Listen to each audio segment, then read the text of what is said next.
یہاں تک کہ وہ جوانی کو پہنچ جائے، اور ناپ اور تول انصاف کے ساتھ پوری پوری کیا کرو۔ ہم کسی کو ذمہ دار نہیں بناتے مگر اس کی طاقت کے مطابق، اور جب کسی کی نسبت کوئی بات کہو تو انصاف سے کہو، گو کہ وہ تمہارا رشتہ دار ہی ہو،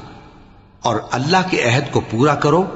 ان باتوں کا اللہ تمہیں حکم دیتا ہے تاکہ تم نصیحت قبول کرو، اور یہ کہ میرا سیدھا رستہ یہی ہے تو تم اسی پر چلنا، اور دوسرے رستوں پر نہ چلنا کہ ان پر چل کر اللہ کے رستے سے الگ ہو جاؤ گے۔